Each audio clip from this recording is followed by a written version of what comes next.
I remember the room before the sentence landed. Leather chairs aligned, polished table glowing under soft lights, screens asleep, water untouched. Executives leaned back with practiced ease, fingers steepled, eyes certain. Lawyers whispered schedules and smiled at nothing, already packing the week away. It felt routine, procedural, almost courteous. I stood quietly, hands still, breathing steady, watching confidence circulate like perfume. Years of habit had trained them to expect protest, explanations, bargaining. None came. Silence worked faster than arguments.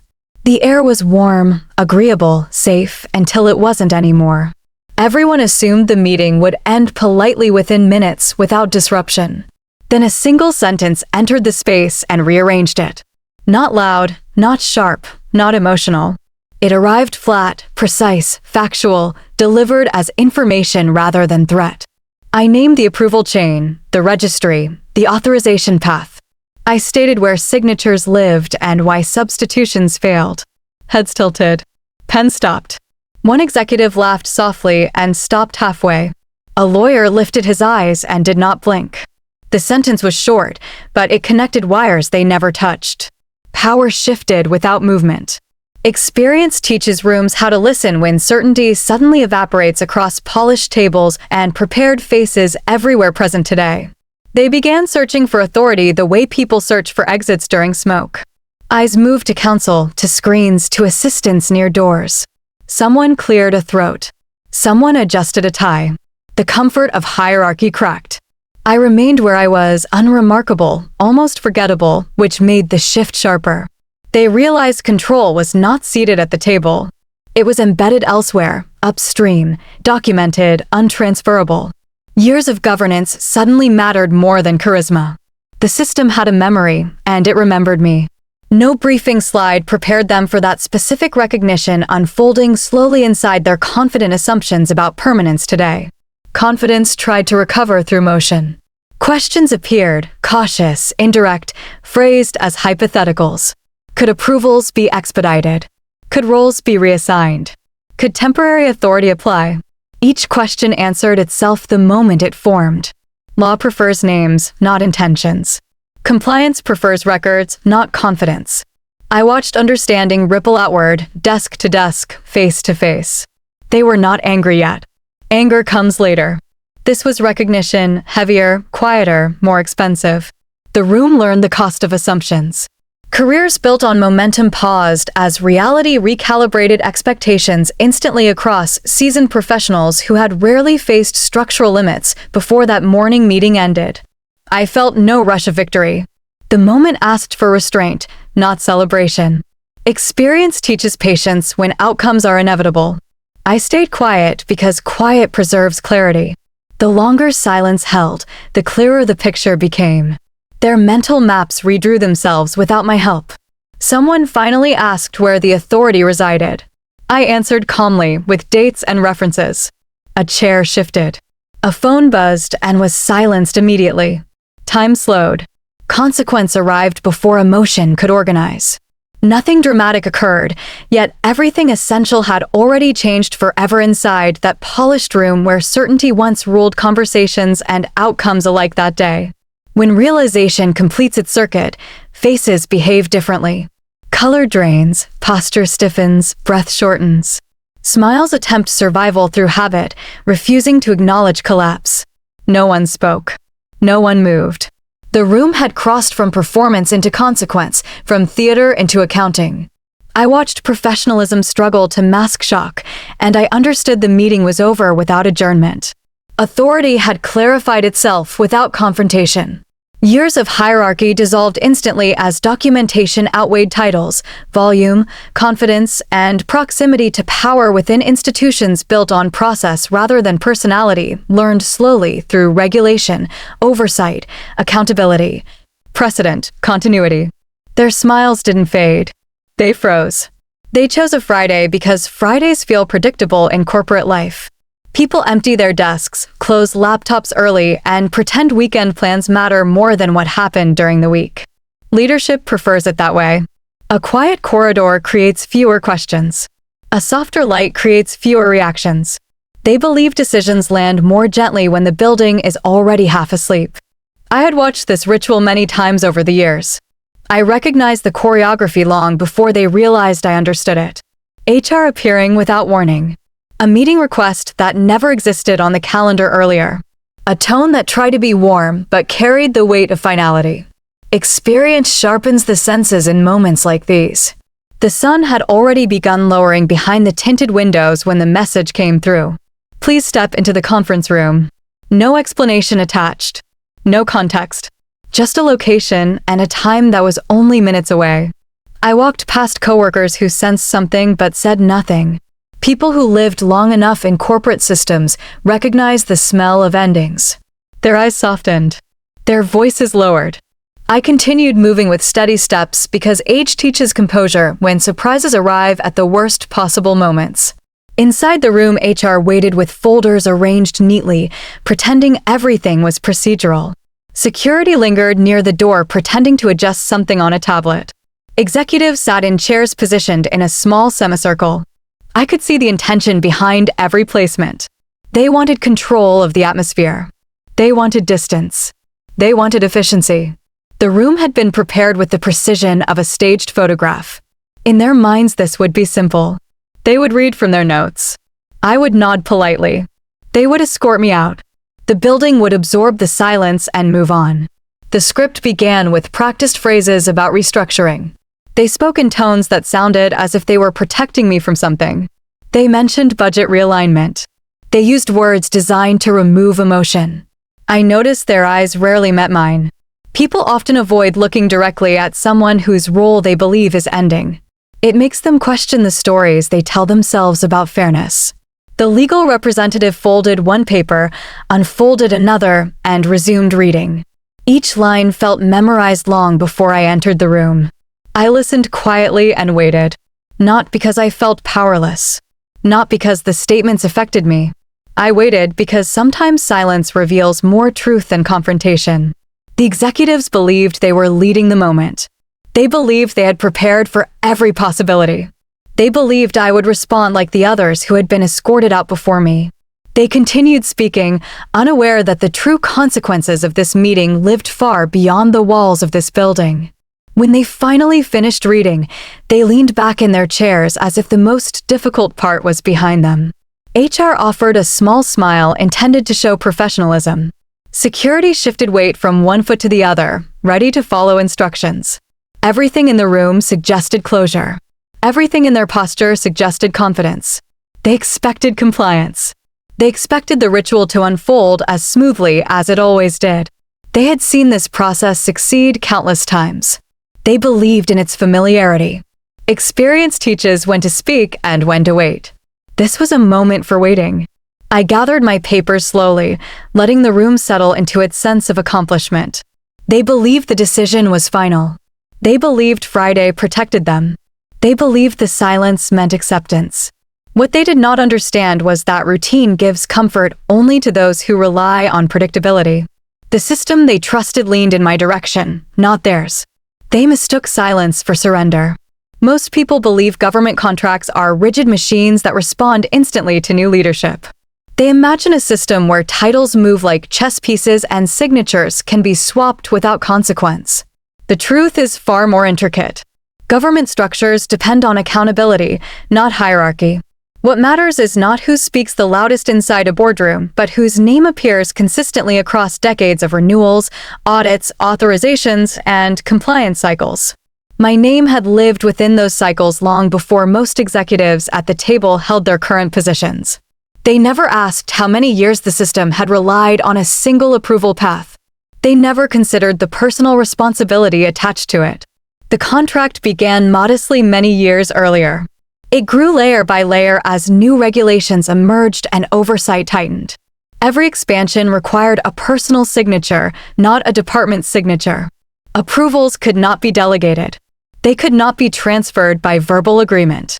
Every detail tied back to one individual. I had signed every clause and had answered every audit. I had met with every inspector and explained every update. My name became the stable reference point. The government trusted people, not offices. They valued continuity over rotation. Senior officials had grown accustomed to seeing my handwriting on their documents. They associated reliability with familiarity and familiarity with my signature. Inside the corporation, few understood this relationship. They saw the contract as an asset, not a responsibility. They believed it belonged to the company simply because the company executed the work.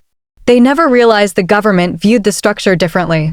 When they failed to renew a critical certification years earlier, I was the one who repaired the damage.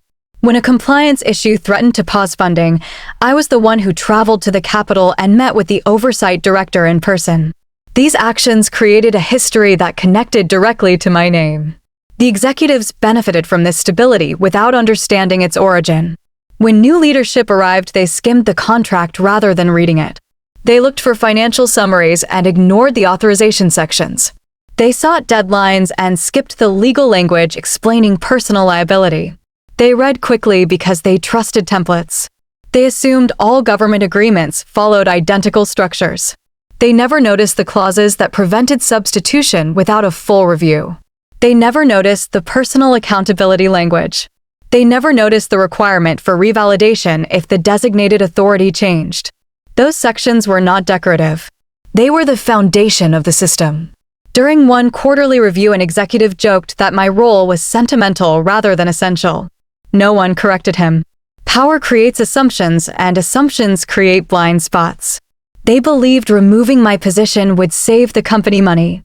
They imagined the government would simply adjust without hesitation.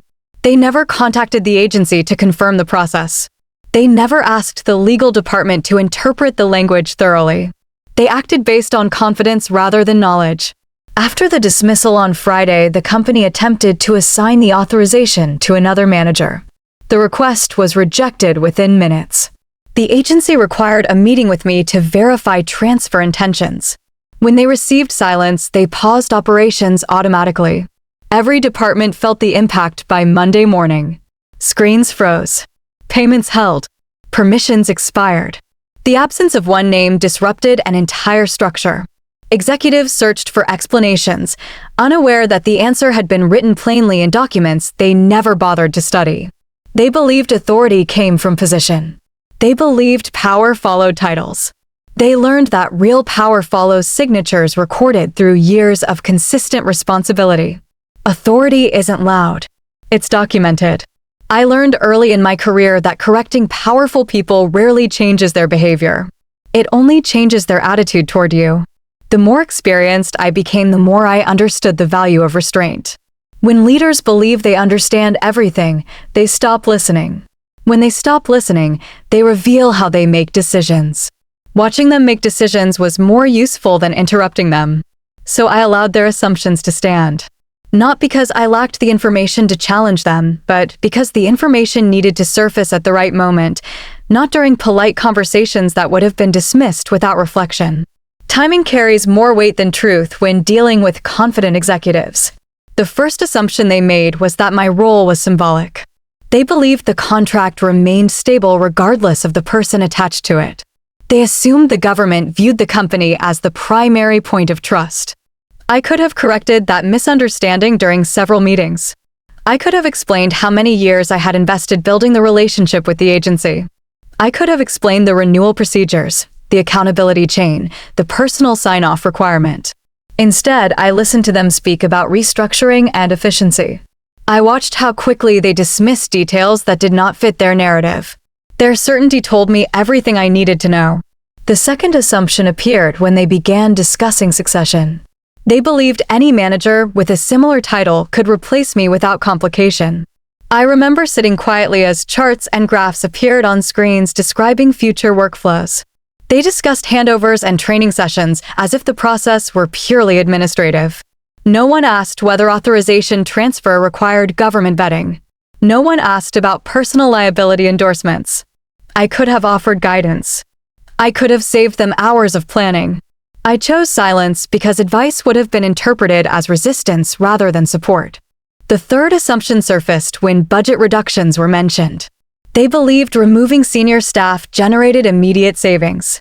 They never calculated the cost of losing institutional memory. They never calculated the interruptions that follow each dismissal. They never considered that some roles remain stable only because one person has spent years learning how to prevent disruptions. I watched them redesign departments with confidence. They congratulated themselves for modernizing structures that were never meant to be altered without caution. Again, I offered nothing, not out of malice, but out of understanding. People committed to an idea often ignore information that contradicts it. There were moments when I almost stepped in. Small moments during informal conversations when someone hinted at concerns about the transition. A manager once asked whether I believed the new structure would work. I replied that the system always reveals the truth. He interpreted the comment as reassurance. He never realized it was a warning disguised as neutrality. Even then, I understood that insisting would have made no difference. People who have already decided tend to hear agreement even when the message contains caution. The final assumption appeared on the afternoon they dismissed me. They believed the meeting was the end of the story. They assumed I would walk out quietly and never be mentioned again. They did not understand that removing a person from a building does not remove their authority from a system. I could have saved them from the consequences. A single conversation before their decision would have changed everything. Yet they never asked the right questions, and I never offered unsolicited truths. I let them believe the wrong story because experience teaches that some lessons require consequence before they create understanding. Confidence is most dangerous when it's unchallenged. On Monday morning, the building felt heavier than usual. People moved quickly but spoke softly, as if loud voices might worsen the situation. The delays of the previous week had stretched into a full operational stall, and whispers about an emergency meeting had traveled through the halls long before the executives reached the boardroom. I was not invited, but experience teaches how to read a building. When conversations stop abruptly as you pass, when doors close faster than normal, when assistants avoid eye contact, you understand that leadership is preparing for a crisis they do not yet know how to explain. From my office window, I observed clusters of managers walking toward the upper floor where major decisions were usually made. Their expressions carried a mixture of urgency and confusion. Some held folders against their chests. Others carried tablets with glowing notification icons. Even from a distance, their movements revealed the pressure they felt. A familiar tension filled the air, the kind that emerges when structure begins to fail and no one knows how long the interruption will last. Inside the boardroom, the meeting began before everyone was seated. Screens lit up with dashboards that refused to update. Columns of numbers remained unchanged from the previous week. Contracts stuck in review mode appeared across multiple departments. Financial logs displayed waiting indicators where confirmations should have been. A line of red alerts stretched across one of the monitors, each representing a project frozen at the same authorization point. Executives exchanged glances as they reviewed the data. The room filled with the uneasy recognition that this was no longer an internal malfunction. Voices rose as department heads attempted to explain what they had discovered. Operations reported locked access. Finance reported suspended payments. Compliance reported missing approvals. Procurement reported stalled renewals. Every explanation pointed to the same source, but no one wanted to acknowledge it. People interrupted each other as they tried to piece together the sequence of failures. The louder they spoke, the more obvious it became that no one understood the system well enough to identify the exact cause. At one point, a manager attempted to reassure the room by suggesting that the agency would lift the review soon. Another insisted that a temporary authority could be appointed. A third argued that the system might simply require a manual refresh. Their statements revealed more hope than logic. The government agency had already made its intentions clear through silence. A stalled system that had operated faithfully for years did not resume because an executive expressed confidence. It resumed only when the documented authority re-entered the process. The tension escalated when one of the screens attempted to refresh and failed. A series of failed authorization messages appeared, each referencing the same missing credential. Executives leaned forward as if proximity might change the outcome. The room became louder with each new error message. Fear replaced arrogance. The faces that once appeared composed now carried genuine concern. Some looked toward the door as if expecting someone to walk in with a solution. Then, in a moment that quieted the room, a senior board member spoke. He had been silent since the meeting began, observing the panic with the patience of someone who understood the weight of consequences. He studied the frozen screen one more time before asking the question that no one else wanted to speak aloud. His voice cut through the atmosphere and forced everyone to face the truth that had been hiding behind technical language and hopeful explanations. He looked at the data and asked slowly, carefully, without emotion, "Who actually controls this?" The legal department entered the situation later than anyone else, which was unusual because they were typically informed long before any crisis reached the upper floors. This time they walked into a problem that had already gained momentum. The emergency meeting had ended without resolution, and executives began circulating conflicting explanations. When the general counsel arrived that afternoon, the tension in the building had shifted from confusion to controlled urgency. People greeted him with half-sentences and nervous gestures as they escorted him toward the boardroom. He sensed immediately that something significant had gone wrong. The moment he stepped inside, he saw the frozen screens still glowing with the same unresolved authorization messages. He studied them silently while executives attempted to summarize the situation. They spoke quickly, offering theories about technical errors, outdated credentials, and communication delays. The general counsel did not interrupt them. He listened with a composed expression that concealed growing concern. He approached the main screen and read the notification details word for word. He widened one document and narrowed another. His silence grew heavier with each new line he examined. It was only after a long pause that he asked to see the contract that governed the authorization chain. Several executives exchanged uneasy glances because none of them had read that document closely. They assumed it followed standard formatting. They assumed its contents aligned with corporate expectations. One assistant hurried out of the room to retrieve a copy. When she returned, the general counsel opened the document and began tracing specific clauses with the precision of someone accustomed to untangling complex structures. He stopped at a section that had been overlooked by everyone else.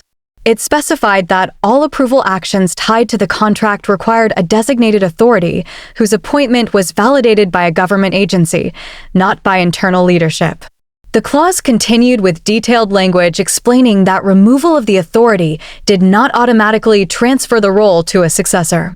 Activation of a new authority required verification by the agency and confirmation from the original signatory unless incapacitation was legally documented.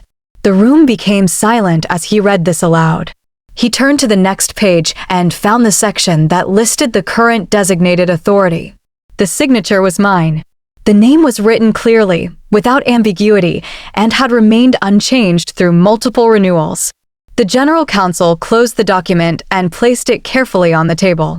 His expression shifted from calm concentration to something more serious. He was not angry. Anger would have suggested inconvenience. He was afraid because he understood the scale of the problem that now faced the company. He began explaining the implications in a steady voice. The system had not malfunctioned. It was functioning exactly as it was designed to function. The contract did not recognize any other authority because none had been legally validated. My removal on Friday had severed the link between the company and the agency. Without my participation, the government could not confirm authorization transfers. Without confirmation, all operations connected to the contract remained suspended. The executives listened with growing disbelief as he clarified each requirement. One executive attempted to interrupt, insisting there must be an emergency override. The general counsel shook his head. The contract was structured to prevent unauthorized oversight. Another executive insisted they could appeal to a higher office. He explained that appeals required an active authority to initiate them. Someone suggested assigning temporary responsibility internally. He explained that the government did not honor internal appointments without verification. The more he explained, the more visible their fear became. He concluded by pointing to the signature page. Everything they needed had been present in the document the entire time. They had not read it carefully. They had not understood its power. They had acted without knowledge and had created a crisis that would not resolve until the structure they dismissed was restored. Law doesn't negotiate with arrogance. When the crisis reached its peak, I remained quiet in my office, not out of modesty, but out of understanding. Age teaches that outcomes speak for themselves, and that premature celebration diminishes the meaning of a moment. I had watched enough careers rise and fall to recognize that situations built on neglect never collapse suddenly. They erode slowly until one overlooked detail becomes the weight that pulls everything downward. Knowing this, I felt no desire to call anyone, send messages, or broadcast what was unfolding. The building was already reacting to a truth that had been waiting for recognition. On Tuesday evening, a colleague sent a short note asking whether I had heard about the system failures. I did not reply. I knew he meant well, but I also knew he only possessed fragments of the story. Explaining anything to him would have created more confusion, not clarity. People who are not involved in the chain of responsibility often misinterpret events, adding emotion where only structure exists. I preferred stillness. It allowed the situation to reveal itself naturally without my influence. By Wednesday afternoon, several managers attempted to reach me privately, hoping I could offer insight into the delays. Their voices carried a mixture of frustration and anxiety. I could hear the strain behind their questions. I thanked them politely and told them I no longer had the authority to comment. They paused, understanding the meaning behind the words. It felt unnecessary to remind them that the consequences stemmed from decisions made without consultation. They had already begun to realize this themselves. As the week progressed, I walked through the building with the same measured pace I had always used. People watched me with curiosity, some with sympathy, others with dawning realization. I did not react to their expressions because experience teaches that dignity is preserved through steadiness. Responding emotionally would have shifted attention away from the structure of the situation and toward personal interpretations. I preferred the truth to stand on its own. On Thursday morning, I arrived early and sat at my desk while the sunlight reached across the room. It was quiet except for the distant hum of servers. I listened to my breathing and found no sense of triumph inside me. There was only confirmation. The company had treated my departure as a cost-saving decision. They never considered the weight carried by a role that required years of cultivated trust. They believed the system would continue simply because they wanted it to. Reality does not bend to convenience. It follows design. That same afternoon, I received a formal letter from the government agency requesting clarification regarding the removal of the designated authority. The tone was neutral, but the implications were unmistakable. Without my acknowledgement, the contract remained paused. The company could not move forward until the matter was resolved. The letter was not a victory. It was evidence of a structure that had been built carefully over time and could not be altered by abrupt decisions. I folded the letter and placed it in a drawer without emotion. Later that day, an executive passed by my office and paused at the doorway. He seemed unsure whether to speak. After a moment, he offered a small nod and continued walking. I understood what he wanted to ask, but I did not invite conversation. I knew that any explanation I offered would only soften the lesson they needed to absorb. Silence was more instructive than any words I could give. Throughout the entire process, I felt no desire to celebrate. Celebration would have implied victory over someone. But no one had won. A system had simply responded to its design. The outcome did not elevate me nor diminish them. It only revealed what had been true all along. This wasn't triumph. It was inevitability. In the days that followed the shutdown, I watched the building behave as if a thread had been quietly removed from a fabric that once held everything together. People rushed from office to office carrying reports that no longer aligned, charts that no longer updated, and projections that no longer made sense. The company had believed it could remove a single position without disturbing the structure that supported its most valuable operations. They underestimated the cost of eliminating institutional memory. Experience does not always appear on spreadsheets, yet it anchors the systems that keep those spreadsheets accurate. One morning, I stepped into the cafeteria and noticed a group of younger analysts studying printed documents spread across a table. Their conversation was filled with uncertainty. They discussed procedures that used to flow automatically and now required interpretation. For years, they had relied on established paths created long before they joined the company. Without guidance, those paths had become unclear. Watching them struggle reminded me that experience is not simply knowledge. It is orientation. It is the invisible map that helps people move through complexity without losing direction. As the week progressed, leadership attempted to rebuild confidence through briefings and assurances. They spoke about resilience and adaptability, yet every announcement sounded thinner than the one before. They had fired a role without understanding that the responsibility attached to it was not transferable by decision alone. The government contract required historical trust, long-term consistency, and personal accountability forged through years of interaction. Those qualities could not be handed to someone new like a folder of documents. They had to be earned slowly, layer by layer, through relationships and proven reliability. No restructuring plan could replace that. I received a message from a mid-level manager asking if I remembered a particular incident from a previous audit. He needed clarification because the agency had referenced an old compliance note. I smiled quietly at the irony. The cost of removing experience was revealing itself in small but meaningful ways. I replied politely that I was no longer authorized to participate. He thanked me anyway, though his words carried frustration rather than gratitude. He had begun to understand that some roles are not tasks but histories. Meanwhile, executives worked late into the night, meeting repeatedly with legal advisors and outside consultants. Every attempt to stabilize operations led back to the same missing link. They tried to accelerate approval processes, restore communication channels, and renegotiate timelines. Yet the system required validation from an authority they no longer had. Replacing a face had been easy. Replacing the years behind that face was impossible. They had dismissed something they did not know how to measure. One evening, the chief financial officer stood alone near the elevators staring at a set of printed reports. The numbers showed the financial losses accumulating by the hour. He had been one of the loudest supporters of restructuring. Now he appeared older, not in years, but in realization. He looked at me briefly as I passed, as if searching for a sentence that might reverse the situation. I offered a neutral greeting and continued walking. He understood that the cost was no longer theoretical. It had become tangible. Institutions often forget that experience holds value beyond technical skill. It carries memory, pattern recognition, and an understanding of how decisions ripple across systems. When organizations prioritize replacement over retention, they assume stability grows automatically from structure. In reality, stability grows from people who have lived through failures, pivots, audits, and changes leaders barely remember. They fired someone they believed unnecessary. What they truly removed was the quiet competence that kept the system coherent. Experience doesn't shout.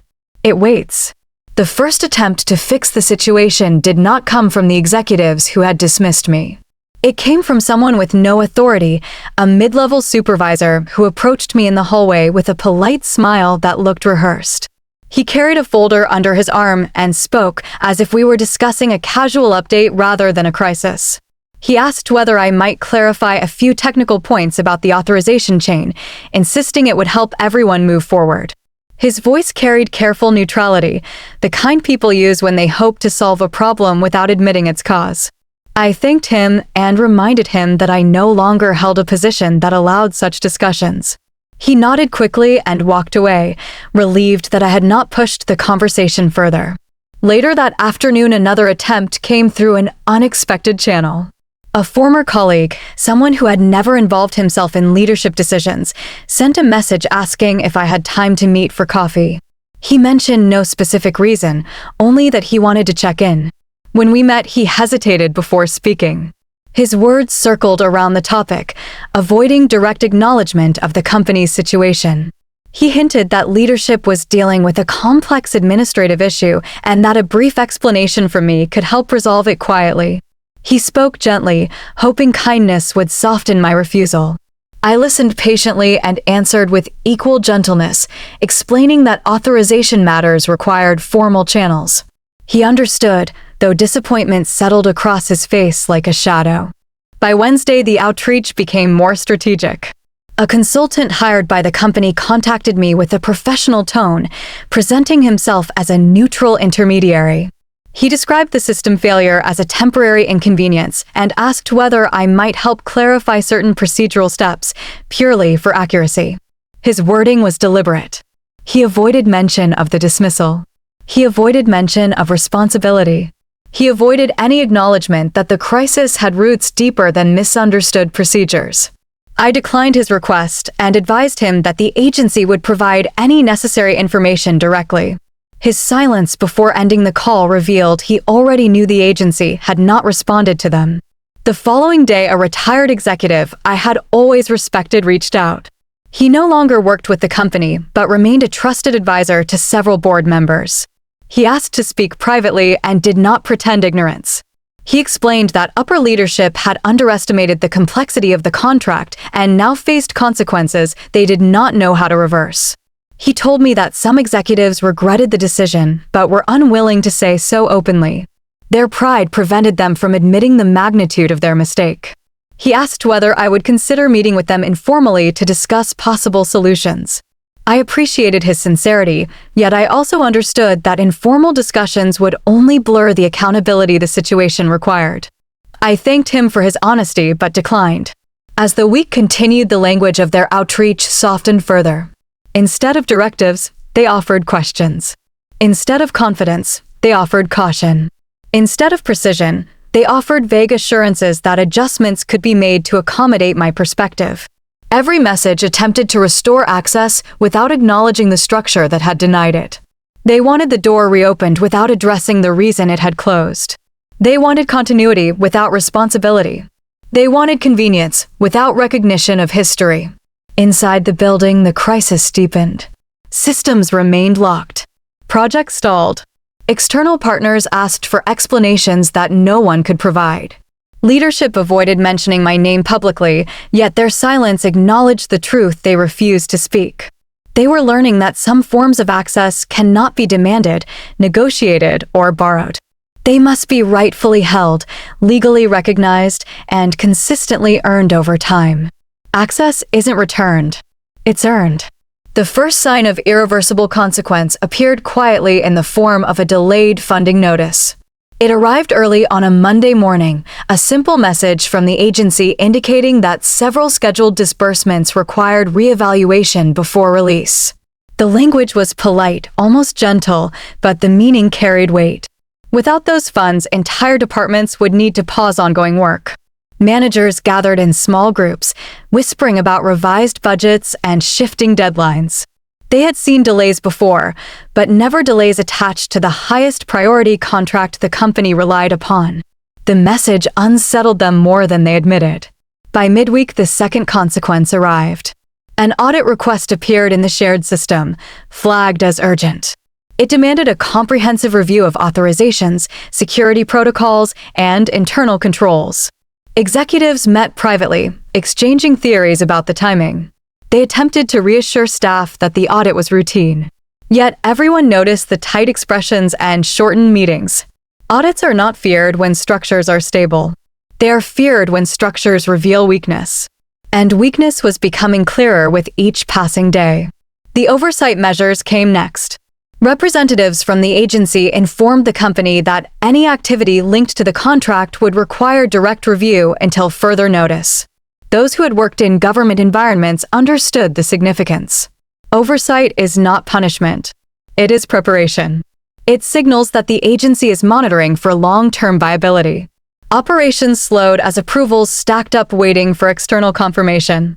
Teams accustomed to autonomy waited for decisions that no longer belonged to them. The building felt smaller, quieter, more cautious. Reputation damage followed soon after. Industry partners began asking questions the company could not answer. Articles appeared in trade publications referencing delays and unexplained pauses. Competitors whispered about instability. Clients looked uneasy during meetings.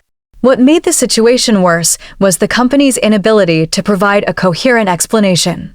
They avoided mentioning the missing authority, avoided mentioning the decision that created the gap, and avoided acknowledging the structural dependence they had overlooked. Their silence created more suspicion than clarity, and those observing from the outside filled the gaps with their own narratives. The executives tried to regain control through announcements and carefully crafted statements. They spoke about modernization and restructuring. They insisted the company remain strong and assured employees that operations would stabilize soon. But stabilization never came. Every attempt to present confidence clashed with the reality unfolding across departments. Numbers remained frozen. Workflows remained blocked. Deadlines passed without action. Staff began updating resumes quietly, sensing that leadership no longer held the reins. The erosion deepened when internal departments started submitting reports detailing the operational losses caused by the shutdown. Some projects could be recovered with additional cost, others could not. Long-term partnerships were jeopardized. Expected revenue diminished. The finance department calculated projections that no one wanted to read aloud. The consequences were no longer abstract. They appeared as numbers on spreadsheets, missed opportunities, and quiet admissions that the company had misjudged the importance of the role they had eliminated. What made the collapse striking was its lack of drama. There was no dramatic announcement, no moment of explosive failure.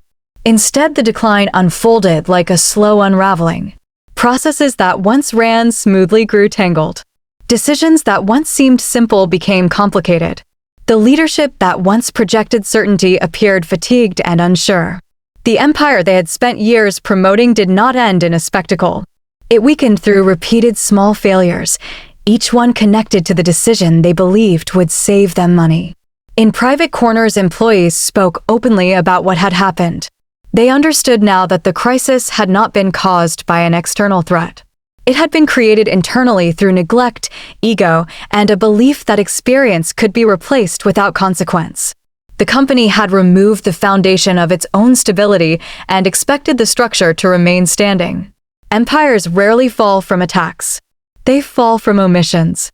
On the morning I packed my belongings, the building felt strangely calm, as if unaware of the storm still spreading through its hallways. I gathered the few items I had kept at my desk over the years.